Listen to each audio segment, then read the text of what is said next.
Kalau kita ada sampai saat ini semua karena pertolongan Tuhan. Beberapa hari lagi kita akan lalui tahun 2020, kita akan masuk di tahun 2021, tahun yang baru. Kita percaya bahwa Tuhan tidak pernah meninggalkan kita, amin.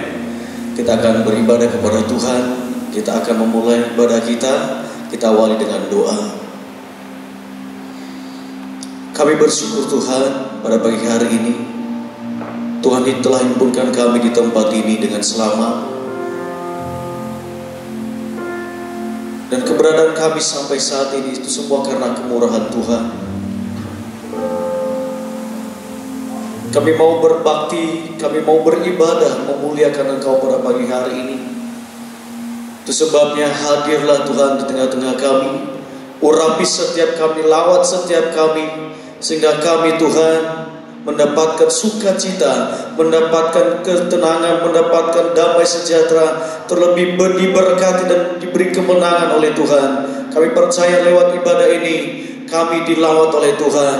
Terima kasih Tuhan, berkati jemaat-Mu yang masih dalam perjalanan tiba di tempat ini dengan segala selamat. Dan kami semua para pelayan-pelayan Tuhan yang ambil bagian, urapi dengan kuat kuasa Roh Kudus-Mu, sehingga pelayanan kami merasakan hadirat Tuhan dengan luar biasa, dan semua untuk kemuliaan nama Tuhan.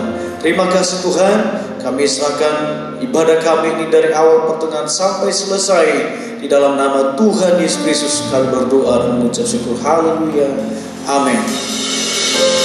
Tuhan, kita akan berikan kemuliaan bagi Tuhan. Kita beri Dia pujian, kita beri Dia hormat. Haleluya.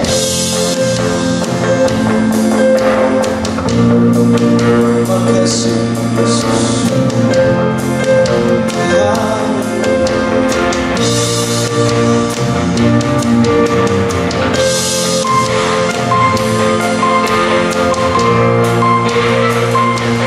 Dipuji, beri hormat bagi Yesus yang duduk di tahta,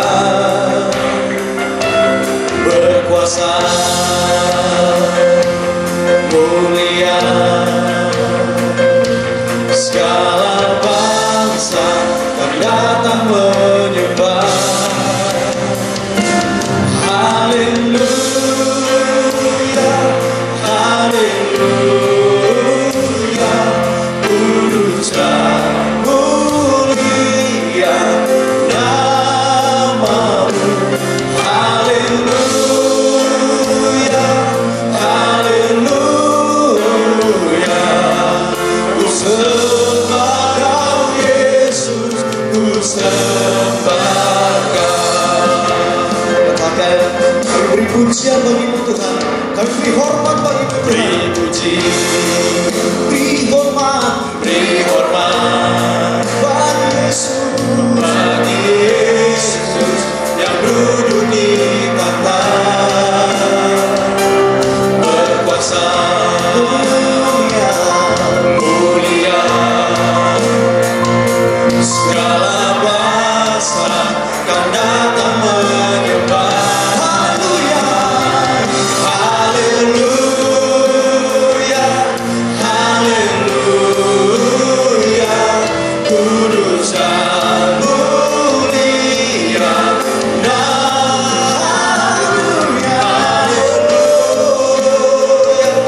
Haleluya, ku sembah Kau Yesus, ku sembah Kau. Mari jemaat Tuhan kita sama-sama berdiri, kita katakan beri puji, beri hormat bagi Yesus yang duduk di tahta, berkuasa, oh haleluya, mulia, segala bangsa kan datang menyembah. Haleluya, haleluya, kami memuji Engkau Tuhan. Haleluya,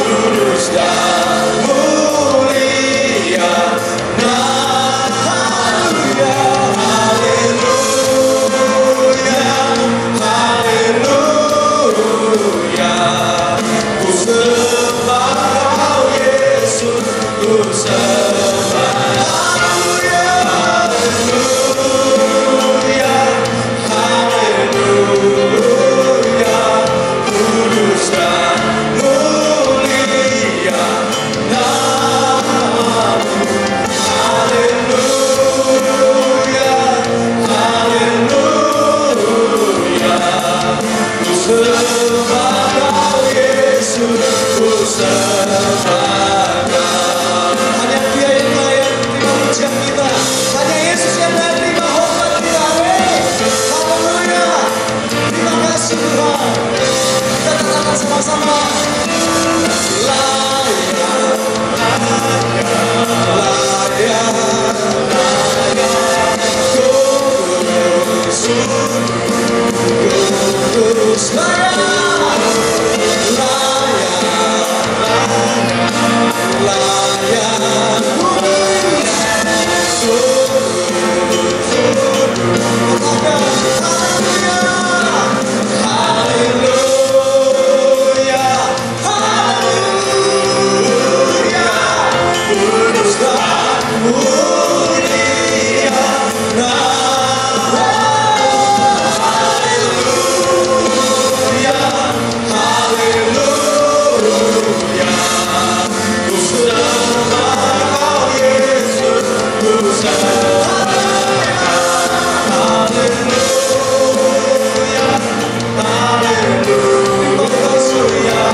percaya kita ada sampai saat ini karena Tuhan Yesus baik bagi kita. Amin.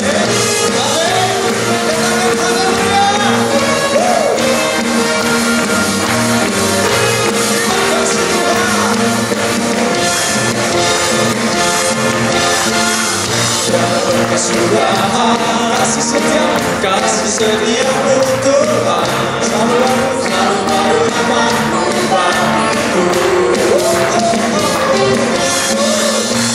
Berganti hari, tetap kulihat kasih-Mu, tak pernah berhenti di hidupku.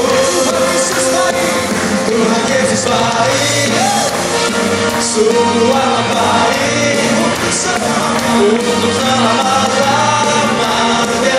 Tuhan Yesus baik, Tuhan Yesus baik, sungguh amat baik, untuk selama-lamanya. Tuhan Yesus baik.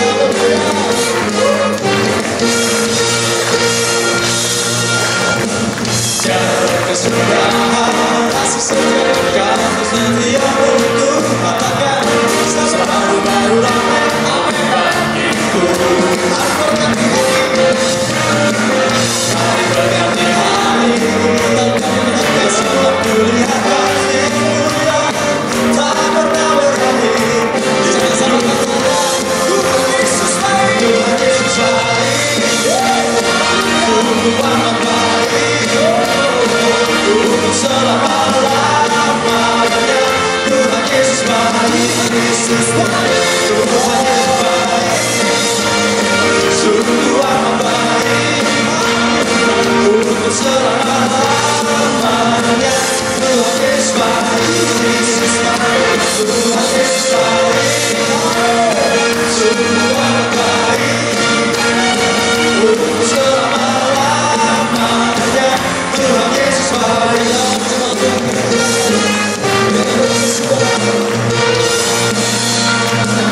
Jalan kesudahan, kasih setiamu Tuhan, selalu baru rahmat-Mu bagiku. Hari berganti hari, tetap kulihat kasih, tak pernah berhenti, tak pernah berhenti di hidupku. Tuhan Yesus baik, sungguh amat baik, untuk selama-lamanya. Tuhan Yesus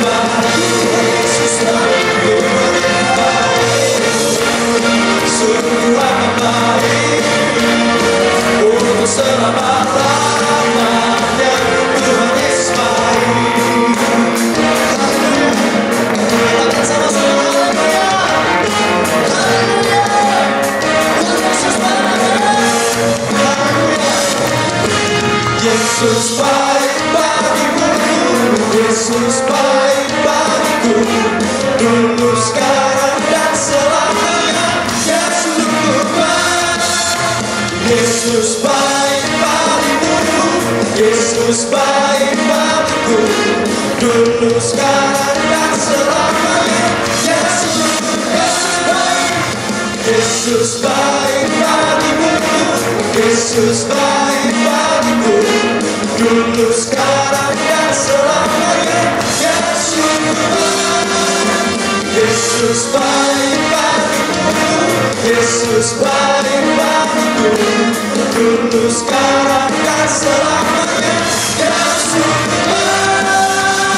Tuhan Yesus baik, sungguh amat baik, untuk selama-lamanya. Tuhan Yesus baik, Tuhan Yesus baik, sungguh amat baik, untuk selama-lamanya. Tuhan Yesus baik, Tuhan Yesus baik, sungguh amat baik, untuk selama-lamanya. Tuhan Yesus baik, Yesus baik, Tuhan Yesus baik, sungguh amat baik, untuk selama-lamanya. Tuhan Yesus baik, dan selama-lamanya, untuk selama-lamanya, sampai selama-lamanya. Tuhan Yesus baik.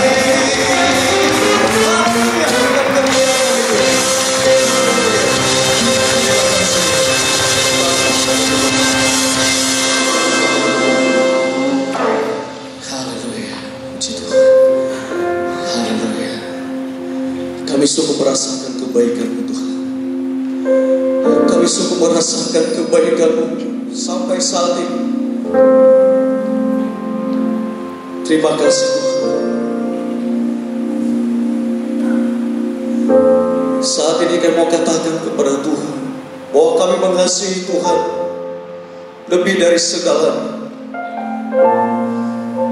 Kami mengasihi Tuhan lebih dari apa yang kami miliki. Haleluya, Yesus. Terima kasih.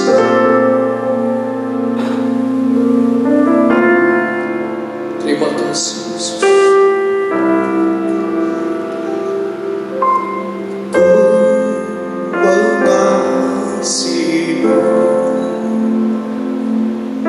Yesus, Kau perlindungan bagiku, Kau beriku kelepasan, Kau beriku kemenangan.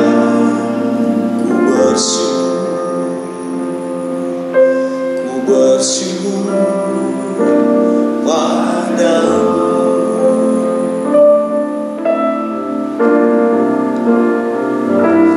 Hosana bagimu di tempat yang maha tinggi. Hosana bagimu Yesus di tata maha kudus. Ku memuji-Mu selalu, ku sembah Kau selamanya. Sungguh Yesus, ku cinta padamu.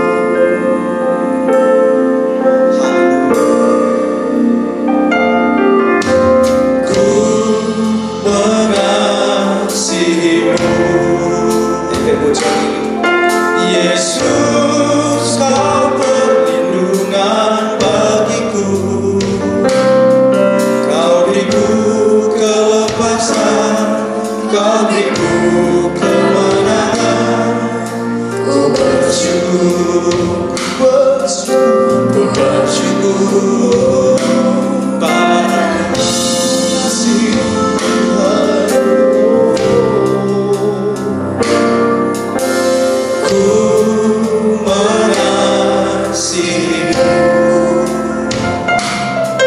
Yesus, Kau perlindungan bagiku,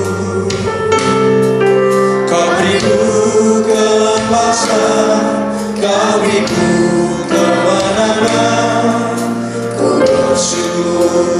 bersyukur,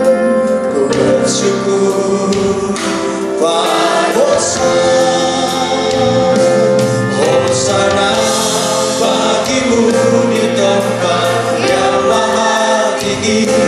Hosana bagimu Yesus di tahta Maha Kudus.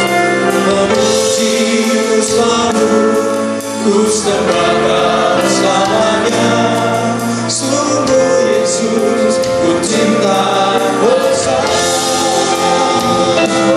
Hosana bagimu di tempat yang maha tinggi. Hosana bagimu Yesus di tahta Maha Kudus. Ku memujimu selalu, ku sembahkan selamanya. Sungguh Yesus ku cinta. Hosana bagimu di tempat yang maha tinggi. Hosana bagimu Yesus di tahta Maha Kudus. Ku memujimu selalu, ku sembahkan selamanya. Sungguh Yesus ku cinta.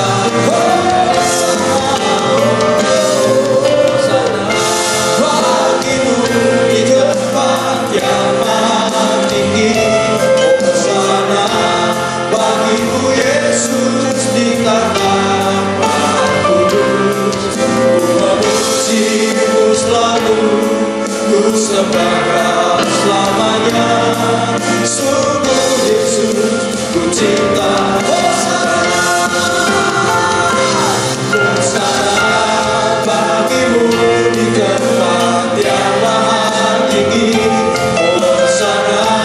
Bagimu Yesus di tahta Maha Kudus. Ku memujimu selalu, ku sembahkan selamanya. Sungguh Yesus ku cinta padamu.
Bagimu di tempat yang maha tinggi.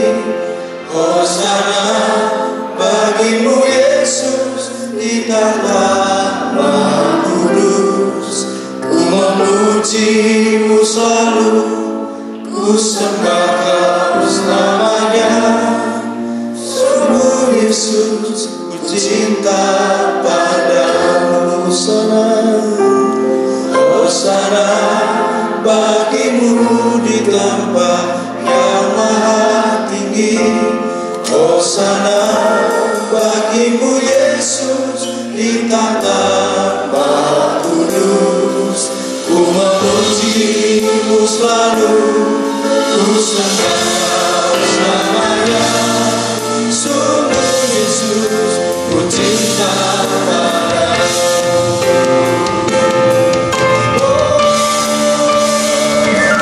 Hosana bagimu di tempat yang maha tinggi. Hosana bagimu Yesus di tangan Maha Kudus. Ku memujimu selalu, ku sembahkan selamanya. Sungguh Yesus, ku cinta.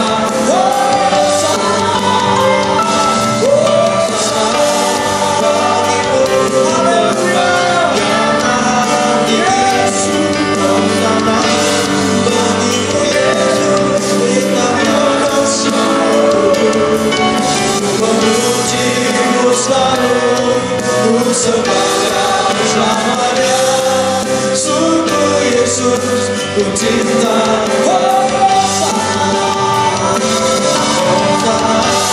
Bagimu di tempat yang maha tinggi.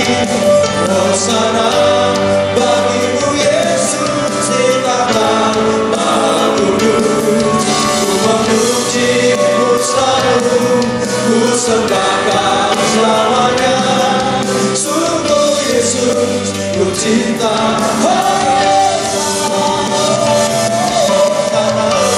Bagimu di tempat yang maha tinggi.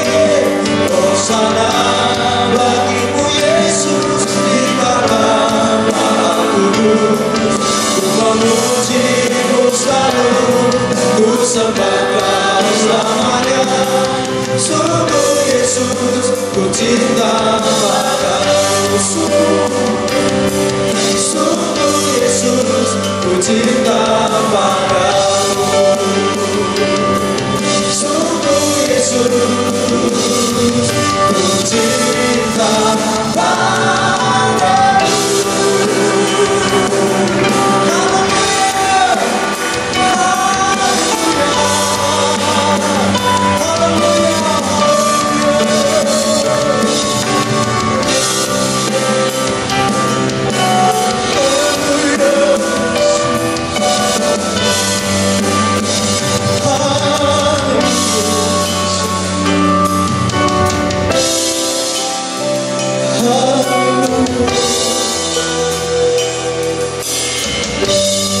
Terima kasih. Haleluya.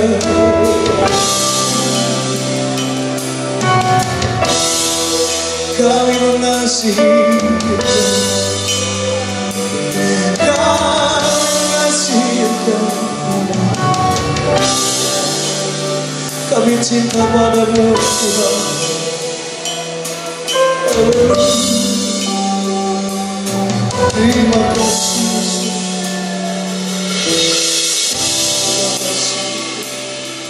Haleluya. Terima kasih.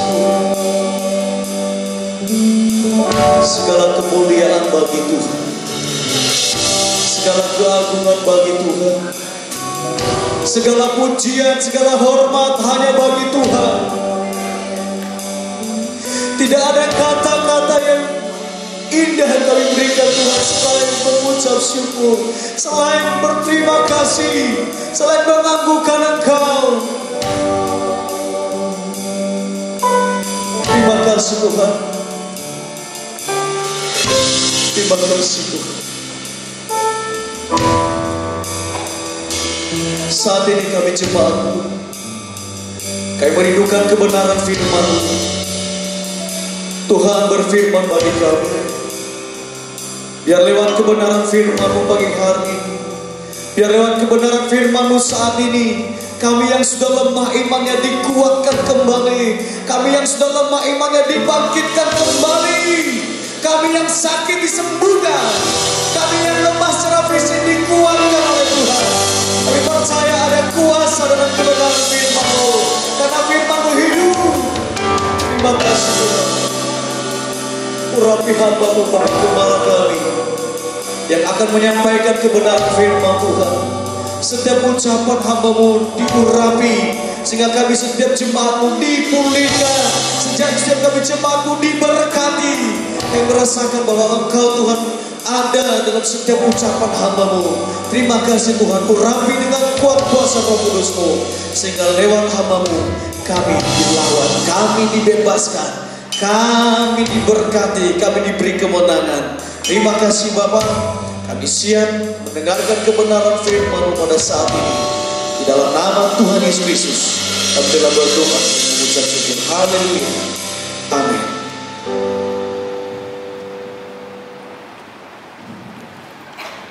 Haleluya. Segala puji dan hormat serta kemuliaan hanya bagi Tuhan kita Yesus Kristus. Dia Tuhan segala Tuhan, Dia Raja segala Raja, dan Dia berjanji akan datang kembali menjemput saudara dan saya dan setiap orang yang menjadi pelaku firman-Nya. 4 hari lagi kita akan tinggalkan tahun 2020 dan memasuki tahun 2021.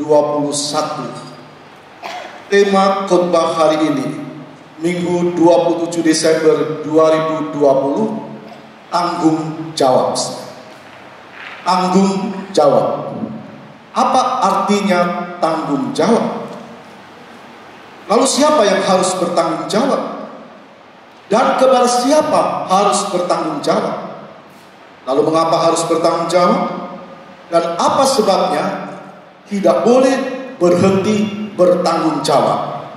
Apa yang diterima jika orang berhenti bertanggung jawab? Lalu apa yang diterima jika orang tidak berhenti bertanggung jawab?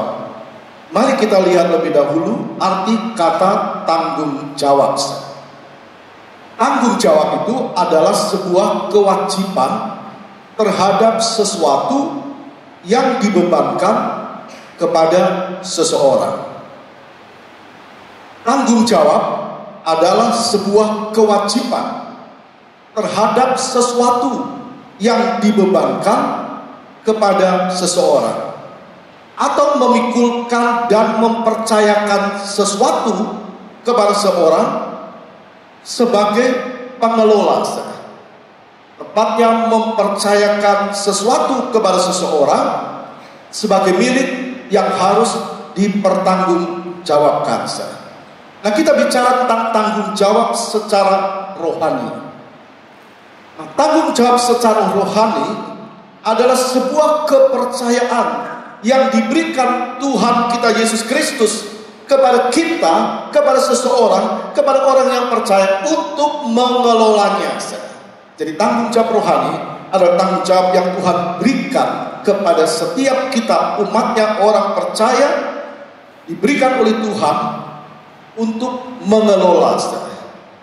Dan tanggung jawab yang Tuhan berikan atau kepercayaan yang Tuhan berikan ini harus disikapi dengan benar, harus disikapi dengan baik, dan dikerjakan dengan baik. Kenapa? Karena tanggung jawab itu harus dipertanggungjawabkan kepada Tuhan. Karena Tuhan akan minta pertanggungan jawab. Mari kita melihat contoh sebuah tanggung jawab yang dikatakan oleh Alkitab. Kita membaca dalam Matius 25 ayat 14.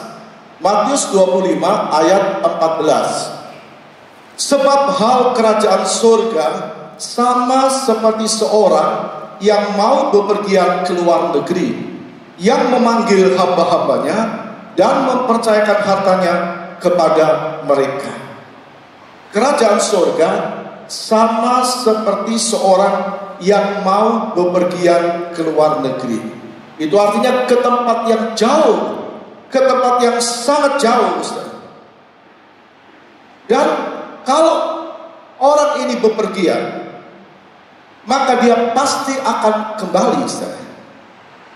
Dan kita melihat sebelum dia kembali, sebelum dia katakan pergi, dia memanggil hamba-hambanya dan mempercayakan hartanya. Mempercayakan berarti hamba-hambanya diberi pertanggungan jawab. Ada 3 hamba yang diberi tanggung jawab. Matius 25 ayat 15. Yang seorang diberikannya 5 talenta, yang seorang lagi 2, dan yang seorang lain lagi 1, masing-masing menurut kesanggupannya, lalu ia berangkat. Seberapa besar yang dipercayakan kepadanya, begitu pula besarnya tanggung jawab yang harus dipertanggungjawabkan. Seberapa besar yang dipercayakan kepada hamba itu, maka sebegitu pula besarnya tanggung jawab yang harus dipertanggungjawabkan. Artinya begini, hamba yang menerima 5 talenta, dia harus mempertanggungjawabkan 5 talenta, bukan 3 atau 2 talenta. Begitu juga dengan hamba yang diberi kepercayaan 2 talenta, dia harus bertanggung jawab dengan 2 talenta, bukan 1 talenta, tapi 2. Begitu juga dengan yang menerima 1 talenta, dia harus mempertanggungjawabkan 1 talenta, karena dia diberikan oleh Tuhan. Mengapa besarnya kepercayaan bisa berbeda? Tadi kita membaca firman Allah mengatakan bahwa masing-masing menurut kesanggupannya, lalu ia berangkat. Jadi Tuhan itu yang tahu seberapa besar kemampuan hamba-hambanya. Tuhan itu yang tahu seberapa besar kemampuan hamba-hambanya. Tuhan juga tahu kemampuan, kesanggupan kita masing-masing. Amin. Tuhan tahu. Jadi Tuhan itu bukan pilih kasih. Maka konsep yang seringkali ada di benak seseorang, Allah itu pilih kasih, Allah tidak katakan Allah itu membanding-bandingkan, Allah itu pilih kasih dan sebagainya. Kita mau buang karena kita mengerti bahwa Tuhan ini bicara tentang Tuhan mempercayai kepada hamba-hambanya, itu bicara mempercayakan kepada orang-orang kepercayaannya. Dan saudara dan saya adalah orang-orang kepercayaannya. Amin. Beri kemuliaan bagi Tuhan. Kita adalah orang-orang kepercayaan Tuhan. Kita bersyukur, terima kasih Tuhan, Engkau mempercayakan aku. Tidak mungkin Tuhan ini mempercayakan hartanya kepada orang yang tidak dipercaya. Mari konsep ini harus ada dalam diri kita. Aku dipercaya oleh Tuhan. Sebentar aku tinggalkan tahun 2020, masuk tahun 2021, aku punya tanggung jawab. Jadi saudara, kita lihat di sini, Tuhan tuh yang tahu kesanggupan kita masing-masing. Sekali lagi, bukan Tuhan pilih kasih, bukan. Apa artinya kalau seseorang minta yang besar tapi kemampuannya kecil, saudara? Artinya, apa gunanya kalau dia minta talenta yang besar, tapi untuk mempertanggungjawabkan itu tidak ada, saudara? Tidak sebesar yang dia minta. Kadang orang tidak berpikir, dia minta sesuatu yang besar, sesuatu yang spektakuler, tapi tidak ada kemampuan untuk mempertanggungjawabkan. Yakobus pasal 3 ayat yang pertama berkata, saudara-saudaraku, janganlah banyak orang di antara kamu mau menjadi guru. Sebab kita tahu bahwa sebagai guru kita akan dihakimi menurut ukuran yang lebih besar. Kalau di sekolah sekuler kita mengerti, guru punya bekal ilmu. Lalu dia mengajar di sekolah, maka dia harus bisa mengajar dan memberikan materi sehingga murid-muridnya mengerti dan meningkat kemampuannya, meningkat pengetahuannya.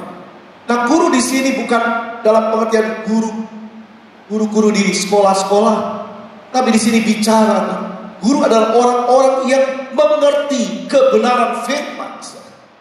Bukan tidak boleh kita mengerti, kita harus mengerti. Tapi kalau orang tidak punya tanggung jawab, cuma mau jadi guru, cuma mau mengajar, orang berkata asal bicara tanpa ada fakta, maka kita akan dihakimi menurut ukuran yang lebih berat. Belajar dari ayat ini kita bisa mengerti bahwa apa yang kita minta itu harus kita pertanggungjawabkan kepada Tuhan. Harus kita pertanggungjawabkan kepada Tuhan. Nah, sebagai orang tua misalnya, kita juga harus bertanggung jawab kepada Tuhan dengan anak-anak yang Tuhan percayakan kepada kita. Tuhan juga akan minta pertanggungjawab. Sebagai orang percaya, Tuhan tahu siapa kita dan berapa kesanggupan kita. Tuhan tidak pernah salah, Dia tidak pernah keliru, karena Tuhan yang menciptakan kita. Nah, begitu pula dalam sebuah keluarga. Ada yang dipercaya sekian anak, ada yang cuma dipercaya satu anak, bahkan ada yang tidak sama sekali. Bukan Tuhan pilih kasih. Ini bukan berarti orang yang katakan dipercaya cuma beberapa anak itu tidak mampu merawat mereka. Tidak, saudara. Dalam pengertian secara jasmani, Tuhan memang kita juga tanggung jawab untuk mendidik anak-anak kita, menyekolahkan anak kita, memberi makan dan sebagainya secara jasmani kalau Tuhan percayakan. Tapi ini bicara tanggung jawab rohani. Jadi kita bukan bicara tanggung jawab jasmani. Walaupun tanggung jawab jasmani harus, tapi kita melihat pagi hari ini tanggung jawab rohani jasmani harus. Tuhan beri kita kepercayaan sebagai orang tua anak. Pasti kita berupaya. Mana ada orang tua yang membiarkan anaknya tidak makan? Dengan sendirinya pasti memberikan makan, saudara. Pasti, saudara. Kalau dia belum mampu makan sendiri, dia pasti diberi makan. Saya sering suka lihat, saudara, flora and fauna atau dunia binatang.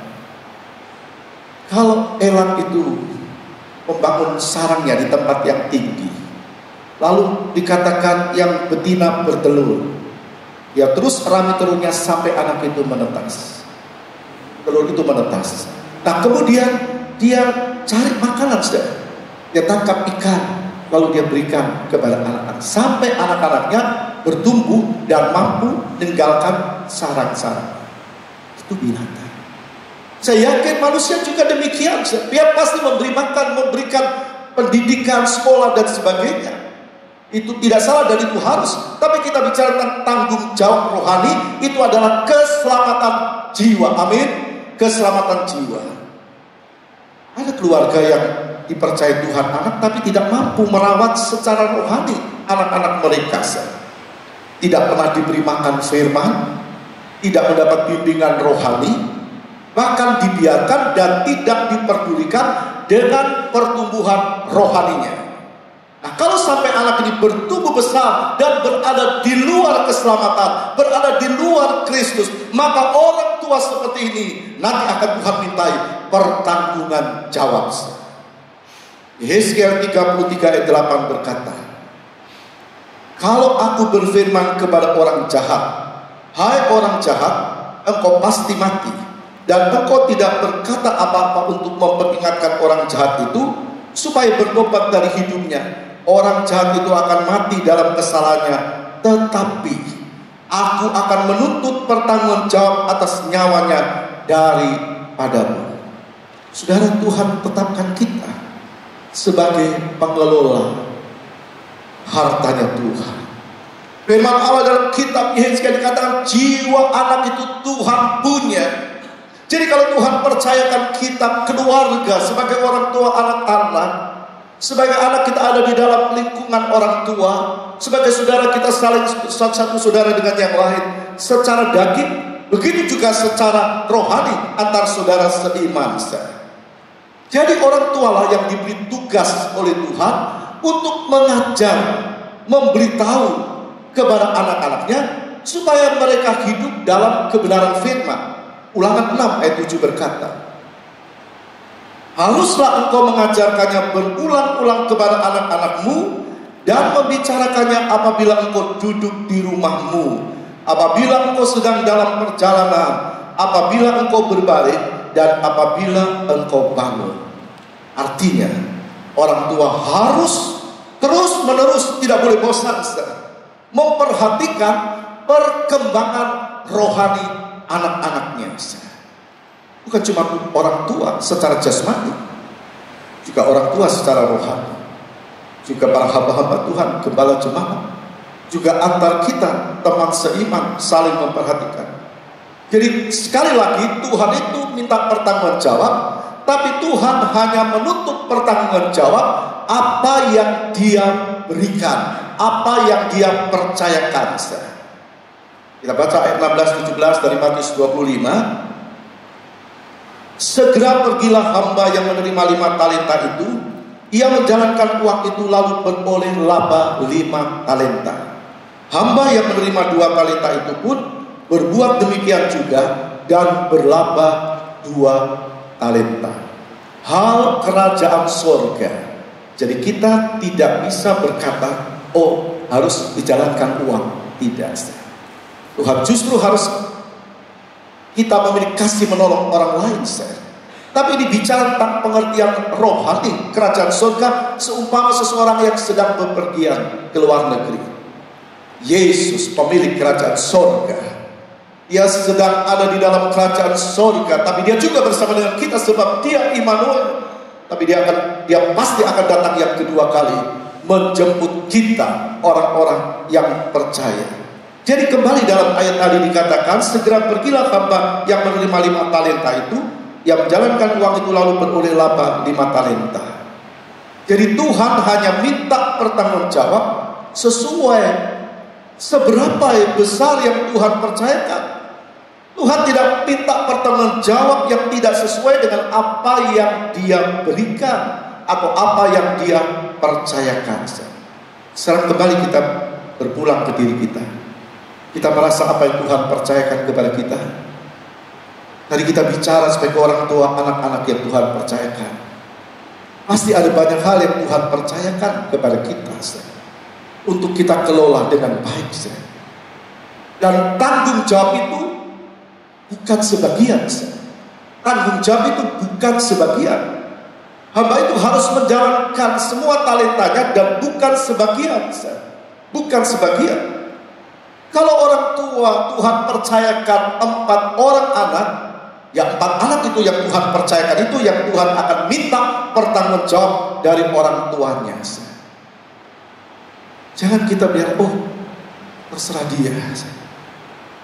Jangan jadi orang tua yang berkata, kalau aku ya terserah mereka, mau ikut mana ya terserah, mau pilih mana ya terserah, itu hak mereka.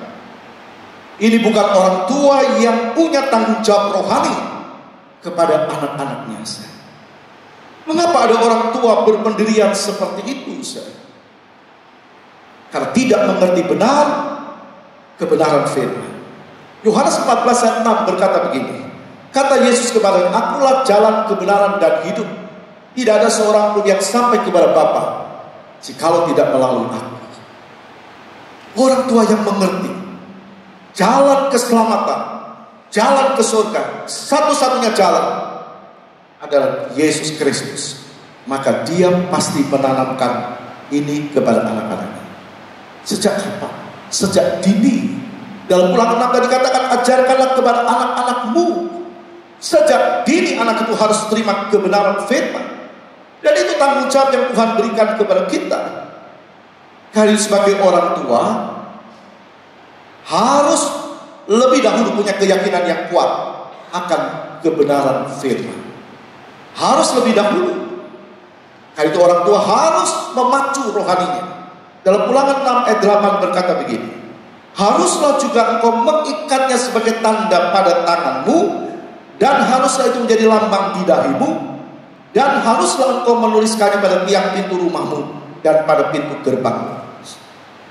Ini yang harus dilakukan umat Israel pada waktu itu. Dia mengikatkan ayat-ayat itu di tangan, di lengan mereka dan di dahi mereka, dan juga di tiang pintu rumah mereka. Jadi kalau mereka masuk, mereka tahu ayat firman Tuhan. Itu yang Tuhan mau dalam pengertian rohani, bukan secara jasmani. Di sini, di hati, pintu, di pikiran ini, pintu. Supaya orang tua benar-benar menjadi orang tua rohani. Itu yang Tuhan mau. Supaya orang tua menjadi orang tua yang benar-benar rohani. Amin. Orang tua rohani. Baru kemudian dia mampu, mengajarkan kepada anak-anaknya. Ayat 7. Haruslah engkau mengajarkannya berulang-ulang kepada anak-anakmu dan membicarakannya apabila engkau duduk di rumahmu, apabila engkau sedang dalam perjalanan, apabila engkau berbaring, dan apabila engkau bangun. Tiap hari pikirkan kerohanian anak-anakmu. Amsal 22 ayat 6 berkata, Didiklah orang muda menurut jalan yang patut baginya, maka pada masa tuanya pun ia tidak akan menyimpang daripada jalan itu. Didiklah. Siapa yang didik? Orang tua, di mana Tuhan percayakan anak-anak kepada mereka. Kalau orang tua mendidik dengan benar, sekali lagi, kalau anak itu dididik dengan benar, dampaknya juga ke orang tua. Kita bisa melihat firman Allah berkata dalam Amsal 29 ayat yang ke-17. Didiklah anakmu, maka ia akan memberikan ketentraman kepadamu dan mendatangkan sukacita kepadamu. Sukacita. Orang tua harus lebih rohani dari anak-anaknya. Ya harus benar-benar dekat dengan Tuhan. Kalau dia tidak, dia akan dimintai pertanggungjawab oleh Tuhan. Didiklah anakmu, maka ia akan memberikan ketentraman kepadamu dan mendatangkan sukacita kepadamu. Artinya tidak bikin susah orang tua. Berapa banyak anak-anak muda salah dalam pergaulan, salah dalam tingkah laku, karena tidak mendapat didikan rohani dari orang tua mereka. Dan Tuhan tidak mau ini. Tuhan akan tuntut ini. Sebagai orang tua yang dipercayakan, sebagai orang tua yang juga percaya kepada Kristus, kita harus mendidik mereka, mendidik anak-anak kita sesuai dengan firman. Bagaimana dengan orang-orang muda? Orang-orang muda, mungkin orang tuanya belum kenal Tuhan, tapi orang-orang muda harus dekat dengan Tuhan. Dia punya tanggung jawab untuk membawa orang tuanya kepada Tuhan, membawa saudara-saudaranya kepada Tuhan. Jadi tanggung jawab itu nyata. Tadi kita melihat bukan sebagian, sekarang kita melihat tanggung jawab itu nyata dan bukan fata morgana.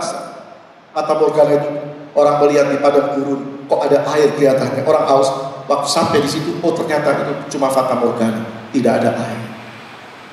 Dalam ayat 20 dikatakan begini, hamba yang menerima 5 talenta itu datang, ia membawa laba 5 talenta katanya. Tuan, 5 talenta Tuhan percayakan kepadaku. Lihat, aku telah beroleh laba 5 talenta. Ayat 22. Lalu datanglah hamba yang menerima 2 talenta itu, katanya, Tuan, 2 talenta yang Tuhan percayakan kepadaku. Lihat, aku telah beroleh laba 2 talenta. Ini yang disebut tanggung jawab dengan apa yang Tuhan percayakan. Makin bertanggung jawab, makin tanggung jawab, makin dipercaya. Amin. Makin tanggung jawab, makin dipercaya. Apa yang diterima hamba yang dipercaya 5 talenta? Ayat 21. Maka kata tuannya itu kepadanya, baik sekali perbuatan itu, hai hambaku yang baik dan setia. Engkau telah setia dalam perkara kecil, aku akan memberikan kepadamu tanggung jawab dalam perkara yang besar. Masuklah dan turutlah dalam kebahagiaan tuanmu. Lalu hamba yang terima 2 talenta juga dipuji oleh tuannya. Ayat 23. Maka kata tuannya itu kepadanya, baik sekali perbuatanmu itu, hai hambaku yang baik dan setia. Engkau telah setia memikul tanggung jawab dalam perkara yang kecil, aku akan memberikan kepadamu tanggung jawab dalam perkara yang besar. Kalau orang mau punya tanggung jawab yang Tuhan percayakan menjadi besar, dia harus setia dengan perkara kecil, siapapun dia. Jadi yang pertama Tuhan mau lihat apakah seseorang bisa dipercaya atau tidak.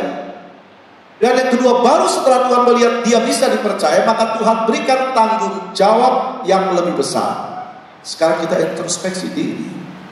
Berapa banyak yang Tuhan percayakan, apakah kita sudah mengelolanya dengan baik?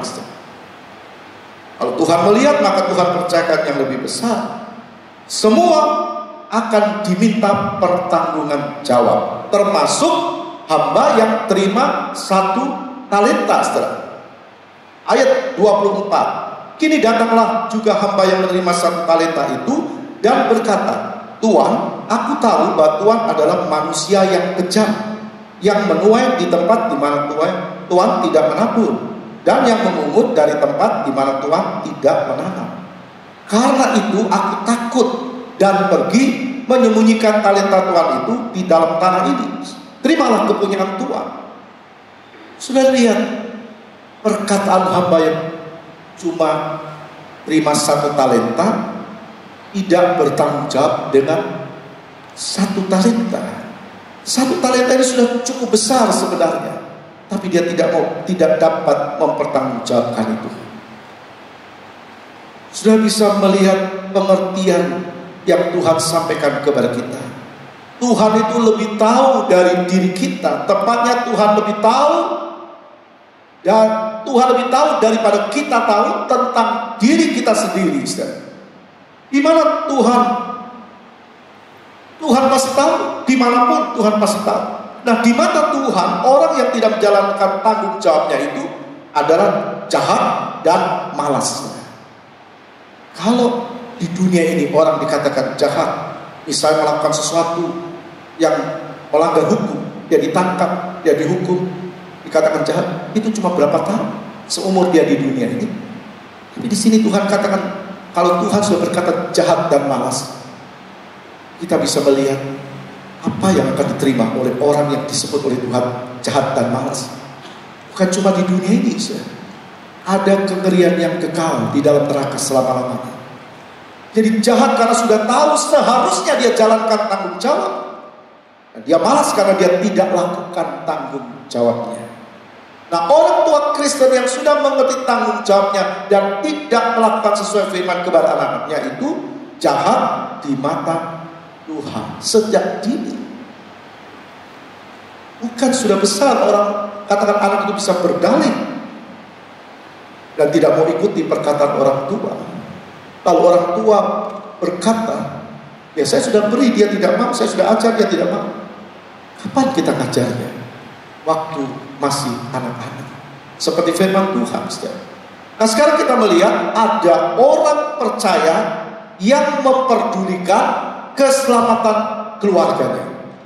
Alkitab menjelaskan ada orang percaya yang memperdulikan keselamatan keluarganya. Berarti orang ini punya tanggung jawab. Kita lihat yang pertama, Nuh. Siapa Nuh? Kejadian 6 ayat 9 berkata, inilah riwayat Nuh. Nuh adalah seorang yang benar dan tidak bercela di antara orang-orang sezamannya. Dan Nuh itu hidup bergaul dengan Allah. Nuh orang benar dan hidup bergaul dengan Allah, artinya dia percaya Allah, dia percaya Tuhan, dan dia hidup dekat dengan Tuhan. Lalu Tuhan bilang sama Nuh, buat bahtera, sebab aku akan menghukum dunia ini yang dipenuhi dengan kejahatan. Dan Kejadian 6 ayat 22 mengatakan Nuh taat, kita baca. Lalu Nuh melakukan semuanya itu tepat seperti yang diperintahkan Allah kepadanya. Demikianlah dilakukannya. Dia bawa istri dan ketiga anak serta menantunya masuk ke dalam bahtera dan selamat dari air bah. 8 orang yang selamat. Nuh, istri, 3 anak, 3 menantu. Kita bertanya, kenapa 8 orang? Kenapa Nuh bisa membawa istri? Yang pertama, Nuh percaya kepada Tuhan. Disebut firman Tuhan, Nuh taat kepada Tuhan. Kepala keluarga, Nuh taat. Dan dampaknya yang kedua, Nuh bisa membawa istrinya kepada Tuhan. Istrinya percaya apa yang dikerjakan Nuh adalah firman Tuhan yang berkata kepada Nuh. Dan hasilnya Nuh dan istrinya mampu membawa ketiga anaknya laki-laki percaya perkataan Tuhan. Saya yakin yang kerjakan bahtera bukan cuma Nuh, istrinya membantu, 3 anak-anaknya membantu, juga menantunya. Jadi kita bisa melihat anak-anak laki-lakinya percaya kepada Tuhan. Saudara-saudara antar saudara, kita antar saudara seiman harus saling menguatkan iman kita kepada Tuhan. Amin. Harus saling menguatkan, harus saling mengingatkan. Dan yang keempat, Nuh mampu membawa ketiga menantunya. Nah, ini pasti Nuh juga mengajar ketiga menantunya untuk percaya kepada Tuhan. Nah, kalau ketiga menantunya tidak melihat hidupnya Nuh, ya pasti tidak mau. Kalau lihat Nuh taat kepada Tuhan, maka ketiga menantunya taat kepada Tuhan. Dan pasti antara ketiga menantu ini saling menguatkan. Sekali lagi, siapa kita, saudara seiman, kita harus saling menguatkan satu sama lain. Amin. Beri kemuliaan bagi Tuhan. Jadi yang Tuhan mau, ini sebuah tanggung jawab kepala keluarga. Nah, sekarang kita bertanya, kenapa cuma 3 menantunya? Kalau kita bicara 3 anaknya, pasti Nuh memperhatikan kerohanian ketiga anaknya sejak dini. Istrinya juga, karena Nuh percaya Tuhan. Tapi Nuh memiliki menantu sesudah anaknya besar, baru menikah. Kita bertanya, saudara, mengapa cuma 3 menantunya yang percaya? Kita yakin menantunya pasti diberitahu oleh Nuh dan oleh suaminya, saudara. Lalu kita bertanya, lalu bagaimana dengan orang tua? Orang tua dari menantunya, misalnya Nuh. Bagaimana dengan saudara dari menantunya atau ipar dari anak-anaknya laki-laki? Kenapa kok tidak masuk bahtera? Apa Nuh tidak ajak mereka? Tidak. Nuh pasti ajak mereka. Tapi saya percaya mereka menolak ajakan Nuh. Pasti istrinya Nuh juga mengajak besannya, dan pasti besannya juga menolak. Dan terlepaslah tanggung jawab. Saudara, apa yang dekat dengan kita, orang-orang yang dekat dengan kita, kita harus punya tanggung jawab. Ceritakan kebenaran. Kalau itu melanggar firman Tuhan, katakan. Doakan, katakan kebenaran firman, doakan. Itu yang Tuhan mau. Kita tidak jumpai pertengkaran antara Nuh dan besan, tidak. Tapi Nuh pasti ceritakan itu, pasti ceritakan. Pasti juga menantunya juga ceritakan ke orang tuanya. Tapi orang tuanya menolak. Pasti anak-anak Nuh juga cerita kepada mertuanya, tapi mertuanya menolak. Nah, kita lihat kenapa bisa terjadi, kenapa mereka menolak. 2 Petrus 2 ayat 5 berkata begini. Dan jikalau Allah tidak menyayangkan dunia purba, tetapi hanya menyelamatkan Nuh, pemberita kebenaran itu, dengan 7 orang lain. Ketika ia mendatangkan air bah, ketika Allah mendatangkan air bah atas dunia orang-orang fasik. Jadi jelas mereka menolak karena mereka hidup fasik. Kita bertanya, Nuh punya 3 anak. Nuh punya istri dan 3 anak. Lalu Nuh punya menantu. Menantunya punya orang tua. Mungkin juga punya saudara-saudaranya, saudara dari menantunya. Itu berarti orang dekat. Orang dekat. Mungkin ada orang yang dekat dengan kamu, tidak mau jadi pelaku firman. Saudara jangan marah. Saudara jangan benci. Doakan mereka. Tangisi mereka di hadapan Tuhan. Doa orang yang benar besar khasiatnya. Kenapa mereka lakukan yang tidak baik? Karena mata batinnya mereka tertutup. Mereka tidak mengenal kebenaran firman. Yang mereka cari ada daging dan benar. Seperti pada zamannya Nuh, seperti pada zamannya Lot, orang kawin mengawinkan, maka Tuhan hatap yang kedua kali. Dan orang-orang yang seperti pasti tidak selamat. Sekaranglah waktunya kita berdoa untuk keluarga kita. Jadi kita melihat mereka binasa kecuali Nuh karena mereka menolak untuk bertobat. Jangan sampai terlambat. Artinya Tuhan kasih hidup, Tuhan beri kesempatan hidup, tapi tidak mau bertobat. Waktu tidak bertobat dan mati, neraka untuk selama-lamanya. Contoh yang kedua, Yosua. Siapa Yosua? Ia hambanya Musa. Keluaran 33 ayat 11. Dan Tuhan berbicara kepada Musa dengan berhadapan muka, seperti seorang berbicara kepada temannya. Kemudian kembalilah ia ke perkemahan, tetapi abdinya, hambanya Yosua bin Nun, seorang yang masih muda, tidaklah meninggalkan kemah itu. Yosua ini masih muda waktu ikut Musa sebagai pelayannya Musa, sebagai abdinya Musa, sebagai hambanya Musa.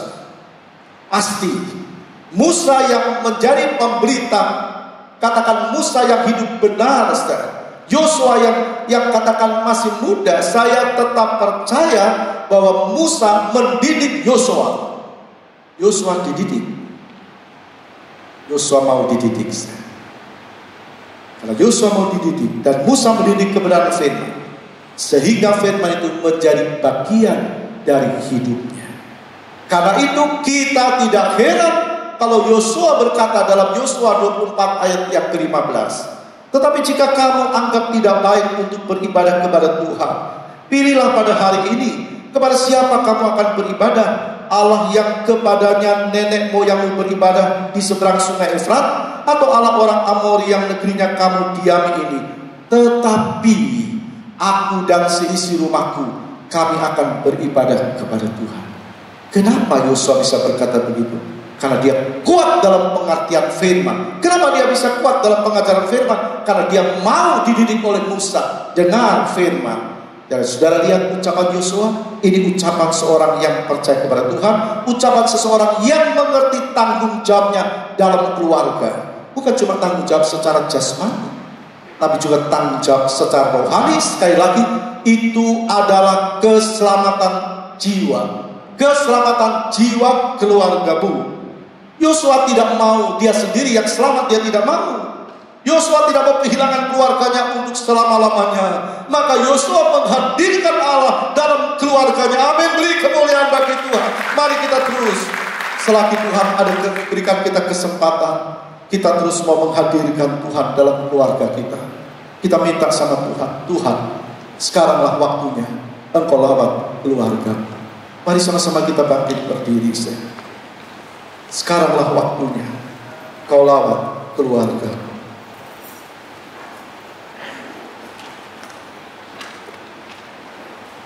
Sama-sama kita bangkit berdiri dengan iman, kita katakan, kalau mungkin ada keluargamu yang ada di luar Kristus, bawa mereka dalam doa, tangisi mereka, minta Tuhan tolong mereka. Sekaranglah waktunya Kau lawat keluargamu. Nyatakan Tuhan belas kasih-Mu Bapa, selamatkan keluargamu.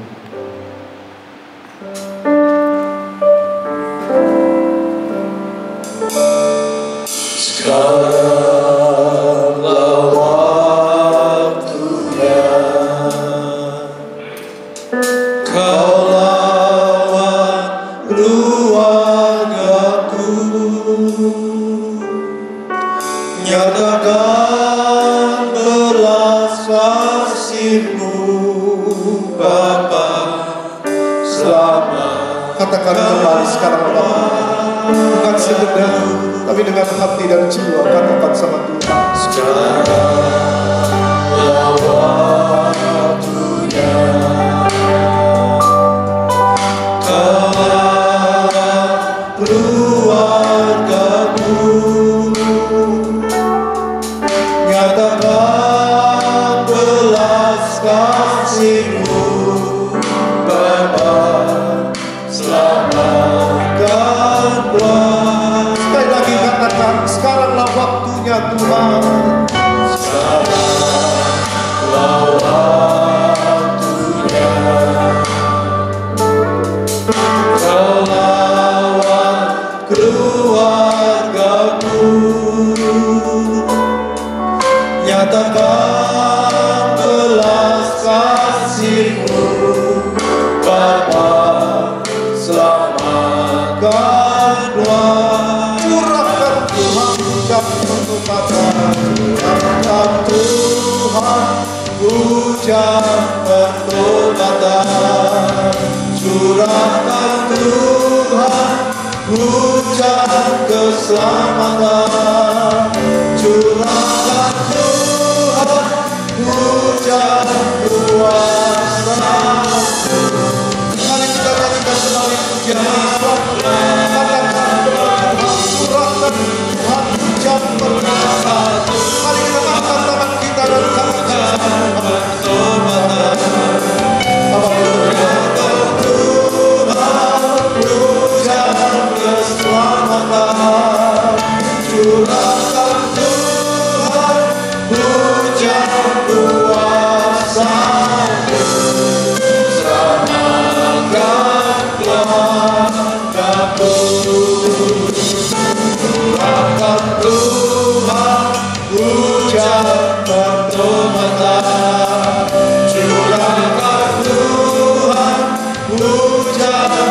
keselamatan.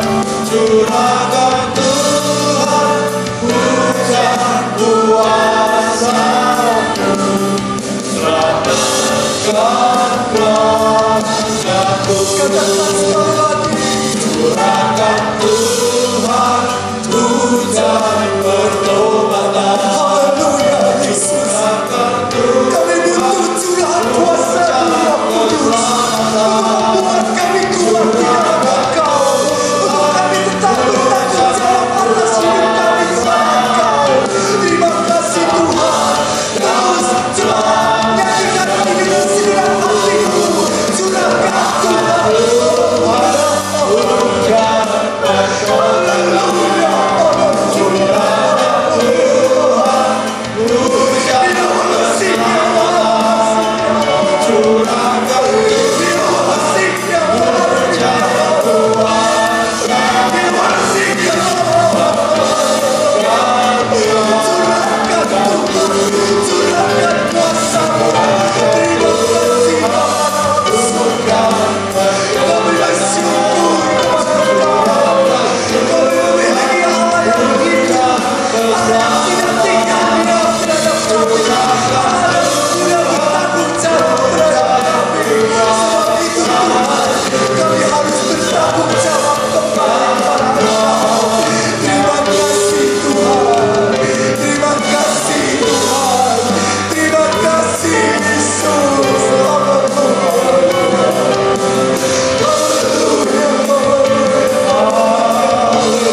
Biarlah Engkau tetap mempunyai kekuatan ilahi untuk menetapkan iman percaya kami, tanggung jawab kami terhadap talenta yang Tuhan sudah berikan kepada kami. Besar kecil talenta yang sudah Engkau berikan kepada kami, itu menjadi soal bagi kami. Yang menjadi soal bagi kami, bagaimana kami bertanggung jawab terhadap semua yang sudah Kau berikan kepada kami. Terima kasih Tuhan, kami teringat saudara-saudara kami, saudara-saudara seiman kami dimanapun mereka berada. Tuhan, panggil mereka kembali untuk mereka bertanggung jawab terhadap hidupnya. Karena keselamatan hanya di dalam Engkau, karena keselamatan hanya memperoleh kalau iman kami tetap melekat kepadamu. Terima kasih Bapa dalam surga. Kami bersyukur buat firman-Mu pada pagi hari ini. Kau sudah mengurapi Bapak Gembala kami. Kau sudah memakai beliau Tuhan untuk membuka mata rohani kami betapa pentingnya keselamatan dan tanggung jawab hidup ini. Terima kasih Bapak, terima kasih. Kuatkan seluruh sidang jemaat-Mu di tempat ini, baik para pendengar yang ada di mana mereka berada, untuk mereka belajar masing-masing bertanggung jawab.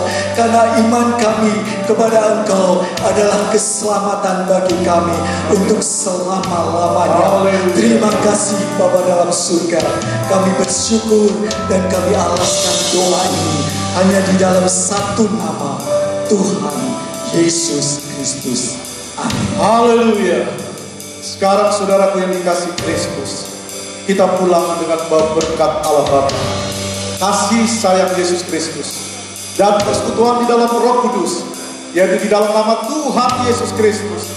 Hari ini sampai Maranatha, Tuhan Yesus datang yang kedua kali. Semua yang percaya katakan amin. Tuhan berkati. Silakan.